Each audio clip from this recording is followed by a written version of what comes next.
Bam! So this is the rags to riches transition. So today, one of the things I thought I'd share with you would be super valuable. It's been a while since I did one of these presentations, and if you guys were taking recall, actually, so the name of this presentation, then I'll kind of tell you the backstory.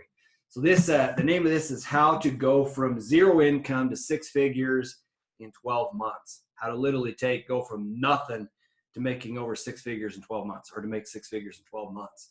Now, if you guys recall, previously what I was working on is I was working on growing this online business. And as I was working at it, grinding away at it, that my previous business and how I'd been making money, like one day it just completely disappeared overnight, completely vanished. And it was just all of a sudden, I went from making good money to making nothing. And so I started working on this Vegan Boss Lady business with my wife, and we were doing this online, and it was starting to build momentum, and it was starting to grow revenue, and it was actually working. In fact, everybody I talked to and I started telling them about what I was doing, they're like, Mike, you took this business from zero to nobody knowing who you are to being able to make $18,000 in like 8 months. And they're like, that is absolutely phenomenal. And so, I mean, they were giving me a lot of pats on the back, but I didn't feel really good about it because that wasn't actually enough money to support my family. I've got 8 kids, and so my wife and then 8 kids. And so we have a lot of people to be taken care of. And so what I was going to share with you today is a strategy that I used, or I implemented to turn things around immediately. And since I wasn't sure if doing this online Vegan Boss Lady with my wife was actually going to work and actually going to start creating the revenue that we needed, I actually started looking at like, what other things could I take and do that would allow me to go and just start scaling it up and bring the income in that we needed. And so what I did is I started going into the solar space. Went out there and I literally just started knocking on doors, talking to people, connecting with people, taking and offering a solar solution. And, you know, since I didn't actually own the business, and since I didn't want to take, pretty much I had lived off of my savings and stuff. So I really whittled my capital down to nothing. In fact, it got so tight there at the end that my checking account literally went down to dang near nothing. It's like an airplane doing a crash landing. And man, I just skinned right across the bottom. And I was coming down in a straight nosedive because we just couldn't turn enough money doing our online business, that I literally, out of desperation, I literally went out and started finding somebody who does solar installations that would allow me to take and to generate and create sales for them and for their company. And then I get a commission, right? So it was awesome because it wasn't capital intensive on my end, but it did require me to go out there and to figure out how to sell and start generating revenue. And so, like, here the plane is, it's coming in for this crash line, checking accounts coming down to zero, close.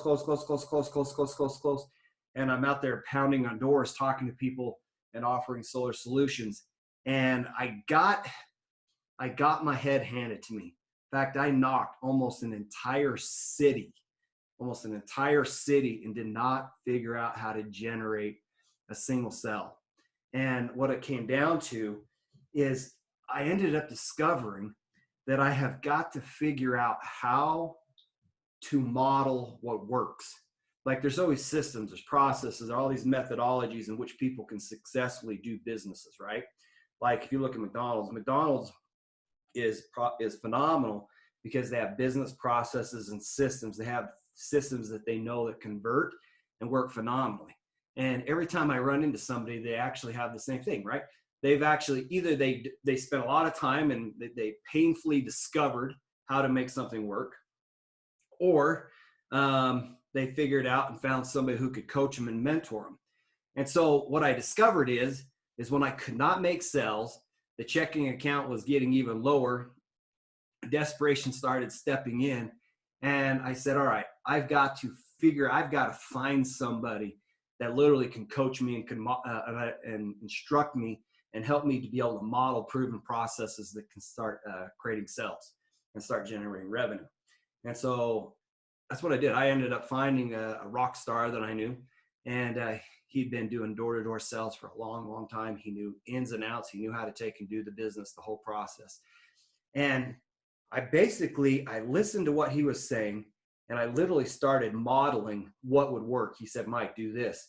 Like, don't do that. Do this. Don't do that. Like, some things that he ended up saying is like, Mike, like when you go visit somebody, you do everything you can to close the deal on the first visit, because there's no point in going back. You're never going to get the sale again. It's just a complete waste of your time. Close it the first time or move on. I'm like, oh, okay. So I got that. So then he started saying, okay, Mike, here's another thing. When you go meet with a prospective client, you don't want to come off as super salesy, but you need to have the client's best interest. So he introduced me to a concept he calls pullback, meaning I start talking to the client, introduce them to the concept of solar, and then the pullback is, hey, you know what? This might not be perfect for you, but what I can do is I can at least run the numbers so that you can see it and we can assess if it benefits you. And the customer's like, oh yeah, like, thank you. Thank you for not trying to attack me. Thank you for having my best interest at heart and being interested in helping me. And so I do that. And if the numbers didn't make sense, then there was no point in doing it, right? And so I implemented a handful of things that he suggests that I take and I do. And all of a sudden, as I was modeling it, I figured out how to be successful. And so that's probably the big thing, that kind of the overarching thing that I want to share with you on this presentation today or on this podcast is, you've got, like, you might have a really cool concept, but the idea is we've got to figure out how to get you to go from rags to riches. We've got to figure out how to turn around your economics quickly. And literally, this is what I did.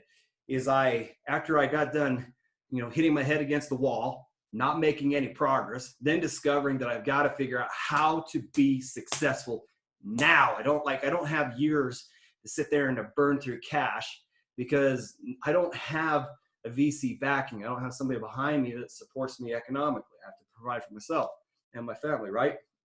And so that's literally what it came down to, is I had to figure out what I could do. And so the first thing that made a big turnaround is I went and I found something or somebody that could model and that could coach me. Okay. Now I'm going to break down 3 secrets that I used that allowed this process to actually work. Okay. And once you see this, you'll quickly understand that's like, wow, that's exactly how I would take and I would do it. And so, first thing I ended up doing, secret number 1, is you've got to, like, if you're working at a job, like let's say you work, I don't know, pick any job. You could be making, say, I don't know, maybe you're making $15 an hour, $20 an hour, $30 an hour. So maybe you're making an average of, $65,000 a year. Like that's good money, but it's hard to say that you got the good life, right? It's hard to say that I've got the good life because I'm making $65,000 a year. And the problem is you're trading time for money. And when you're sitting there trading time for money, if you go out and you do a phenomenal job, you just totally crush it for your employer, which they're very grateful for, right? But you don't get marginal, so to speak, commission on going out there and crushing it for them when you're on an hourly or salary type compensation plan. And the only way I know how to take and to solve that problem is to be able to get a product that you can sell that will allow you to, if you sell more, you make more. If you sell less, you don't make anything. Like you induce some risk, because like your employer, I mean, you got like almost like a guaranteed check, but if they don't think that you're worth it, then they could just cut you off. And so the reality is you're kind of in the same thing if you're an employee. Maybe some of these jobs are more secure in the sense that you don't feel like you're going to get cut off for not being able to perform as well. But nevertheless, if an employer doesn't think that you're taking more revenue from the company than you're putting in, you're probably getting close to the chopping block anyways. And the only way an employer can really hire you is if you probably generate 2, 3, 4, 5 times the amount of revenue compared to what you cost. And so the difference is that they're kind of, so to speak, taking some of that risk on you. But the reality is they can't generate it. They're going to cut you anyways. But the thing is you cap your upside, because they're not going to pay you the upside. That's the risk premium that they get. We're taking bringing you on. And so I'm like, all right. So the first thing I did is I went out and identified a product that I could take and sell. I found a product that I could take and sell. And this was something that I know that people make money. I know that there's income in it, and I know that I can step into it. And so secret number one is just identify a product. You've got to get out of the trading time for money type scenario. You're never going to be able, it's going to be very difficult to knock down 6 figures and more if you're constantly trading time for money, because there's 24 hours in a day and you cannot work 24 hours every day. So in fact, you can't even work 100 hours in a day, which means there is absolutely meaning you're totally capped. So secret number one, find something that you can sell. Okay. Secret number two, when you're finding something that you're interested in selling, it usually is going to fall into like 3 niches. And so it's either going to be in like the health industry, it's going to be in the wealth, or it's going to be in the relationships. Okay. Now you might think, okay, well, not everything fits into that bucket, but if you think about it, actually it pretty much does. Let's take Gillette for an example. You see Gillette and they're out there and they're showing the shave and stuff. You're like, well, I don't know if that's health, wealth, or relationships, right? But as soon as they show the dude getting a shave, right, then they introduce this attractive model that he ends up talking to. And so they're trying to say, if you shave, then you're going to be associated with these beautiful women. Okay. That's the relationship business. Okay. If you just think about the stuff that you do. When I look at my solar stuff is actually in the wealth business. Because when I take my value proposition, when I take and I meet with a homeowner or something like that, it's like, okay, I'm going to help save you. I'm going to help protect you. You're paying too much for electricity. You're going to pay for it for the rest of your life. Let me do this. Let me lower your electric bill right here, right now, so it costs you less. But then, in fact, when the utilities keep doing rate increases, you don't have to pay the rate increases. In fact, you're like a solar panel doesn't do rate increases. It doesn't care. All it does is produce electricity. And so it doesn't do pay raises. It doesn't do any profit taking or anything like that. Solar just produces electricity. The difference is the utilities keep going up in cost, and then they always will sell you power for the rest of your life. Solar actually gets paid off. Then you own the asset. And when I sit down with folks, on average, I save them over a 30-year window. I save them about $70,000.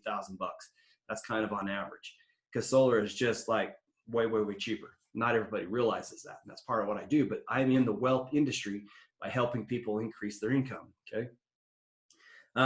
If you're creating food type products, you're probably trying to do health, like the Vegan Boss Lady. It's a coaching business showing it's specific to women, showing them how to eat healthier, how to exercise, how to do fitness type stuff.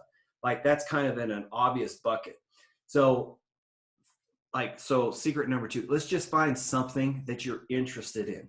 And then you've got to figure out what bucket it is. It helps. Let's see. It helps if when you pick that product, you can pick something that already makes money and already converts. But it helps if you can figure out just a slight twist or a slight variation on it that you can introduce that makes you different from the masses. It allows you to attract clients to you that would be interested in what you have that somebody else doesn't necessarily have. Does that make sense? So when I go pitch solar, my unique value proposition is in Utah, there's only one distributor. I work with the distributor wholesale. I work with them direct. In fact, they loved what I was already doing. And they said, Mike, we would be interested in having you come work with us directly and sell directly for us. I'm like, you know what? You just made it so I'm about half the price of what all these other solar companies are charging. Okay. So I have a unique value proposition where I can get paid, I can do well, but my cost is about half the cost because I don't have all of the additional markups and overheads that all these other solar companies have. Like they'll buy equipment from us, then they'll mark it up, right? And then sell it again. I don't have to double mark it up. Okay. So here's secret number 3. Secret number 3 is take and identify something in the market that you know that already converts. And I kind of touched on this already, but what I mean is you could come up with the newest, coolest concept and it could be absolutely phenomenal. The problem is if you're in a tight position, you're trying to experiment with a new product that may or may not convert. And if you don't have a lot of time, it helps if you start with a product that will convert. Like, customers are, in fact, indeed, totally aware that they might want this product right here, right now, because other people are buying it. You come up with this coolest widget that can do something that nobody knows, like it's an undiscovered product, and because it's undiscovered and it's unknown, people may or may not actually think that they need it or like it. And so I'll give you an example. I'll have to go look at it. This is one I'd kind of read up on. Is like, you got TiVo. Like, TiVo apparently came out with like one of the coolest products, okay? But I'm not convinced. I'll have to go look at it, and I sure hope this is not a bad example. But I'm not convinced that TiVo actually went out and killed it and crushed it in that market space, even though they had the best product on the planet. And part of it's because of their messaging, part of it's because of how they market it. Like, TiVo probably could have come out and helped you understand the value of it instead of gigabits and bits and all these different things, and how all these different problems it can solve, because it wasn't problems that people wanted, it was benefits. And they may have marketed or positioned themselves incorrectly, but they didn't know because they didn't have anybody to model. Okay. And so that's like, so I'll just kind of do a quick recap to kind of polish off this podcast. Is when you're trying to figure out how to go to 0 to 6 figures, and you want to be able to do this quickly. Okay. So the big thing is let's start in here. The big thing is we've got to figure out how to model what does work. Okay. And what you're going to discover is when I found something that would work, the big domino, the big thing that took and changed everything for me is when I literally, instead of just going out there and trying to figure it out on my own, I literally got a coach. And the coach literally said, do this, don't do this, stop doing this, stop doing that. And they gave me guiding posts, so to speak, that once I followed the recipe, it's like I was making a cake, right? Once they showed me how to put the sequence, the order of how to make cake, all of a sudden I started making cake. Huge, huge impact, okay? And so secret number one is now that we know that we've got to find something that we can do, that we can model, that's successful, that generates revenue. So step number one, or secret number one, is let's find something that already converts in the marketplace. Okay. Secret number two is find something that you're interested in, so that you can get a little bit of passion in you and fire in you about it. Most likely not most likely, it's going to fall under health, wealth, or relationships, whatever this thing is that you're going to figure out how to sell. Okay. And then make sure that whatever it is, don't get secret number three is don't get creative, don't get artsy and try to invent some new product that nobody's ever heard, because you may discover that you can't monetize it fast enough. Nobody will know how to use it, and you'll run right out of cash. So secret number three is find something in the marketplace that already, in fact, converts. And if you do those three things, bam. Now, don't downplay the value of getting some coach or somebody that can help guide you, because I can literally take and go. I had zero income. I worked my butt off. I couldn't get nothing to convert. And getting a coach took me from 0 to 6 figures within the 12-month period of time. And it's when I finally got somebody that could hold my hand, guide me, answer some questions, and tell me, stop doing this because it's killing you. Start doing this because this is the secret. And once I understood those things, boom, all of a sudden it popped. Anyway, so that was a quick podcast. Doing this rags to riches transition. I'll share with you my journey, kind of how I got my butt kicked and how I turned everything around again, and then things I'm doing to take into to like start creating the good life. Okay. So anyway, I'll talk to you later.